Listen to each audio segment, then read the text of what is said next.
है राज की बात हेल्थ के साथ और आज बात करने वाली है back pain and leg pain के बारे में। चलिए बात करते हैं डॉक्टर किरण व्यवहारे मैम से। मैम नमस्कार। नमस्ते मैम स्वागत है आपका राज की बात में। Ma'am Ganpati Bappa Morya. Morya.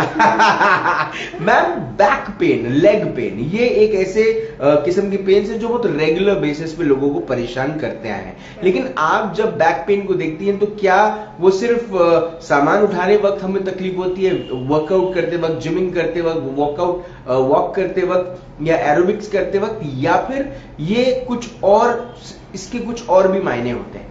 Yes, back pain ये चीज ऐसी होती है, ये तकलीफ हर एक को अपने जिंदगी में, मतलब 80% people experience back pain some time और अदर इन देयर लाइफ, है ना। मतलब कभी ना कभी उनको ये तकलीफ होती है जी। अच्छा, ये इसके काफी सारे रीजंस होते हैं।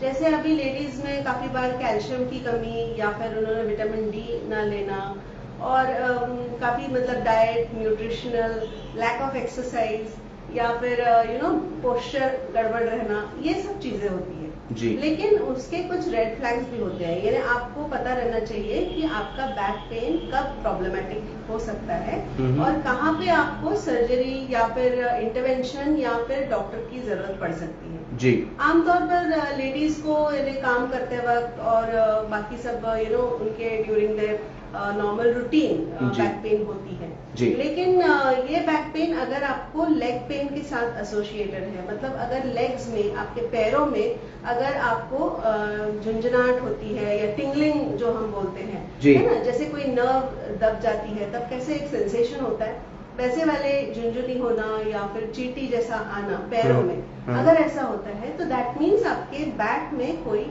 प्रॉब्लम हो सकता है और जिसका इलाज करना जरूरी है।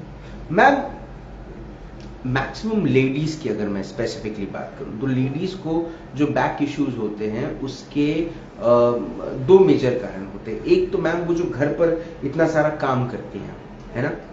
दूसरा मैम ये कि कुछ लेडीज को बिकॉज वो वर्किंग लेडी भी होती हैं तो उनका जिस किस्म से वो बैठते हैं या मैम जो अर्गोनॉमिक्स जिससे कहते हैं कि सिटिंग एंड पोस्चर भी मैम कई बार सही नहीं होता। मर्दों का अगर देखा जाए तो मैम बैक पेन कई सारे लोगों को सिर्फ इसीलिए भी होती है क्योंकि उनका वॉलेट जो है वो उनके जेब में हमेशा रहता है और मैम उसको लेकर उनकी जो जो सिटिंग पोस्चर है वो गलत हो जाता है, जिसकी वजह से उनको बैक पेन इश्यूज होते हैं। तो मैम किन बातों का बहुत ज्यादा ध्यान रखना चाहिए और जब बैक पेन का लेवल क्या है, कौन से लेवल पर आपकी जरूरत पड़ेगी मैम? यस, सो जैसे बैक पेन लेडीज के लिए जो हम मतलब स्पेशली लेडीज की बात करेंगे, उसके बाद हम आमतौर पे मतलब बाकी मेल्स में भी जो प्रॉब्लम होती है उसकी भी बात करेंगे। सो लेडीज में नॉर्मली कैसा होता है कि प्रेगनेंसी एक जो आमतौर पे हमको like ladies have to go through different stages में ऐसी चीजें होती है कि अब प्रेगनेंसी में कैसे होता है कि हमारा मतलब जो लेडीज के लिए उनकी जो बैक होती है, जैसे ये नॉर्मल अगर कर्वेचर है तो ये काफी ऐसा बैक पे इस तरह से हो जाता है, एंगल आ जाता है, इसको हम लार्डोसिस कहते हैं। मतलब ये अगर शोल्डर है और ये कमर है तो इस तरह से पीठ जो है अंदर चली जाती है जी, क्योंकि वो पेट को थोड़ा सा सपोर्ट करना रहता है। बराबर। अगर आफ्टर प्रेगनेंसी, पोस्ट डिलीवरी, अगर लेडीज बैक अपनी ख्याल नहीं रखती है, मतलब जो एब्डोमिनल एक्सरसाइजेस करनी होती है, जैसे इवन ओबीज लोगों में जो ऐसे मोटे रहते हैं जिनके पेट निकला हुआ रहता है, इवन मेल्स की बात कर रही हूँ, अगर वो पेट को उनको संभालना है आगे का, तो उनका जो वेट रहता है वो बिल्कुल बैक, लोअर बैक पे जाता है जी। और ये किस तरह से कम हो सकता है, जहाँ पे हम एक्सरसाइजेस, एब्डोमेन के जो एक्सरसाइज, मसल्स के एक्सरसाइजेस अगर स्ट्रॉन्ग हम उनको करें तो बैक पे प्रेशर कम आता है जी। जैसे हम नॉर्मल पोस्चर हम देख सकते हैं कि हम कोई दीवार का अगर सपोर्ट लेते हैं जी, तो हमारा सिर अगर लगाएं दीवार को, शोल्डर लगाएं और हमारी बैक लगाएं और जो हील जो रहती है पैरों की, इस तरह से हम अगर खड़े होते हैं तो हमको ये देखना है कि हमारा जो आर्च होता है बैक का जी, ये हम किस तरह से कम करें, क्योंकि जितना आर्च है आपका बैक उतना आपको बैक पेन का प्रॉब्लम हो सकता है। तो ये आर्च को किस तरह से कम करें, जैसे मैंने बोला इस तरह से दीवार के वहां खड़े होके उसको बैक को आप उसका लॉर्डोसिस यानी जो कर्व है उसको कम करने की कोशिश करें, यानी प्रेस करिए आपके पेट को अंदर और दीवार की तरफ बैक को लगाने की कोशिश करिए। ये एक बहुत अच्छा सिंपल एक्सरसाइज है जिससे आपका काफी बार बैक पेन चला जाता है। मैम बैक पेन हुआ, लोगों ने आयोडेक्स मला या मूव मला या जो भी उनको ऑइंटमेंट मिलता है उसको मल लेते या फिर वो हॉट वाटर बैग रख लेते और थोड़ी सेकाई देकर उसे ठीक कर लेते। लेकिन मैम ये जो दर्द है ये आए दिन अगर आए तो इसका क्या मतलब है? यस, अगर देखो क्या काफी बार जैसे मैंने लास्ट टाइम भी बताया था कि बैक में एज सच मतलब काफी सारे स्ट्रक्चर्स रहते हैं जहां से पेन ओरिजिनेट होता है। वहां पे लिगामेंट्स होते हैं, मसल्स होते हैं, बोन होता है।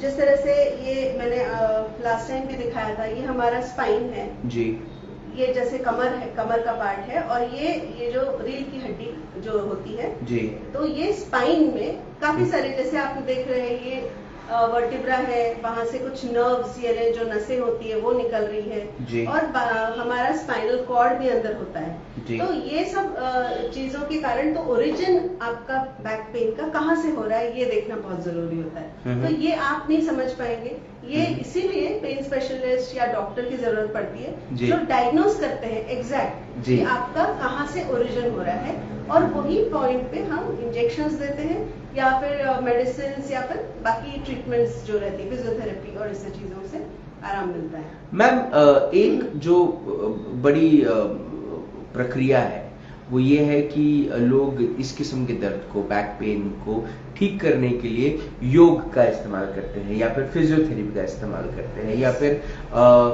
कुछ ऐसे ऑइंटमेंट्स लगा लेते हैं जिससे उनको आराम मिल जाता है। लेकिन क्या इसको लेकर कुछ एंटीबायोटिक्स भी आते हैं? क्या कुछ ऐसे पेन किलर्स भी लेने चाहिए? राइट, सो जैसे मैंने बोला है कि अगर आपको मेजर इशू है तो आपको डॉक्टर को जरूर दिखाना चाहिए। जैसे मैंने मेजर इश्यूज कौन से होते हैं, जैसे लेग पेन मतलब back pain along with leg pain जिसमें टिंगलिंग या नमनेस होता है या पैरों में आपके कोई वीकनेस आ रहा है तो ये ऐसे मेजर इश्यूज होते हैं जी। दूसरा है अगर बहुत सिवियर बैक पेन है यानी अंदर ऐसे कुछ अंदर आपको ऐसे कुछ जकड़ लिया है इस तरह से बहुत सिवियर बैक पेन है जी, तो ये मेजर इश्यूज होते हैं। जहां तक मसल स्प्रेन कहते हैं या फिर अगर मसल स्पाज्म कहते हैं वहां पे ऑइंटमेंट या सिकाई या ऐसी चीजें इफेक्ट कर सकती है और इनिशियल इसमें फिजियोथेरेपी जैसी चीजें और मेडिसिन इससे हम बैक पेन ठीक करते हैं। लेकिन अगर वो आगे चला गया है जैसे डिस्क होती है, जो डिस्क यहाँ पे जो ये जो आपको येलो बीच में दिख रहा होगा ये सॉफ्ट गद्दी बोलते हैं है ना, उसको डिस्क कहते हैं जो दो वर्टिब्रल बॉडीज के बीच में होती है। अगर वो फिसल जाती है, डिस्क प्रोलैप्स शायद आपने ये वर्ड सुना होगा जहाँ पे डिस्क फिसलने के कारण प्रॉब्लम होता है तो वो नर्व के ऊपर प्रेशर देती है और बैक पेन और along with that leg pain शुरू होता है जी। तो ऐसे सिचुएशंस में आपको जरूर डॉक्टर के पास जाना चाहिए जिसे हम रेड फ्लैग्स बोलते हैं जी। तब आपको डॉक्टर की सलाह जरूर लेनी चाहिए। तब तक अगर आपको लगता है कि कभी कोई मसल स्पाज्म हो गया है तो तब ऑइंटमेंट या कुछ ऐसे चीजें काम कर सकती है। मैम अब बैक पेन से हम आते हैं लेग पेन। मैम पैरों का दर्द ये बहुत सारे कारणों की वजह से होता है, लेकिन आपके हिसाब से मुख्य कारण क्या क्या होते हैं जिसकी वजह से लेग पेन होता है? राइट, अगर हम लेडीज की बात करें तो काफी बार हम देखते हैं कि मेनोपॉजल जो लेडीज रहती है उनमें कैल्शियम की कमी हो जाती है क्योंकि मेनोपॉज तक तो बॉडी कैल्शियम स्टोर करती है। जैसे 30-35 एज तक बॉडी स्टोर कर सकती है, उसके बाद हम जो भी कैल्शियम लेते हैं वो स्टोर नहीं होता है बल्कि वो यूटिलाइज होता है। तो 25 से 30 साल तक अगर आप अच्छे से रेगुलर कैल्शियम का इस्तेमाल करें, कैल्शियम खाएंगे यानी दूध, चीज और ऐसे प्रोडक्ट्स अलोंग विद मेडिसिन तो वो आपको बोन स्ट्रॉन्ग बनाने में हेल्प करेंगे। उसके बाद जो रहता है वो कैल्शियम बॉडी के मतलब जहाँ पे लगता है वो यूज होता है और उसके बाद अगर आप कैल्शियम नहीं खाते हैं तो बोन्स में से कैल्शियम निकल के ब्लड में जाता है क्योंकि कैल्शियम की लेवल जो रहती है हमारी हमेशा मेंटेन करनी जरूरी होती है जी। और वो कहाँ से आएगा? अगर आप सप्लीमेंट नहीं लेंगे तो वो बोन में से निकलने लगता जी। है, और बोन में से निकलेगा कैल्शियम, तो आप समझ सकते हैं वो पोरस हो जाएंगे, मतलब वो ऑस्टियोपोरोसिस जिसको बोलते हैं जी। तो ये कारण काफी बार होता है जहाँ पे लेग पेन, बैक पेन, ये सब चीजें होती है। तो कैल्शियम खाना बहुत जरूरी है। लेकिन अगर लेग में, जैसे मैंने आपको बोला कि नमनेस है, मतलब सुन पड़ रहे हैं, या पावर कम लग रहा है, या जी। आपको लगता है कि हेवीनेस आ रहा है, जी। ये सब रेड फ्लैग्स बोलते हैं, जहाँ पे आपको इमीडिएटली डॉक्टर के या पेन स्पेशलिस्ट को दिखाना चाहिए। बाकी और एक चीज होती है जहाँ पे स्मोकर्स में, मेल्स में स्मोकर्स जो रहते हैं उनमें एक चीज दिखती है, जो ब्लड वेसल्स रहती है वो नैरो हो जाती है, और वो नैरो होने से ब्लड फ्लो जो पैरों की तरफ रहता है वो कम हो जाता है जी।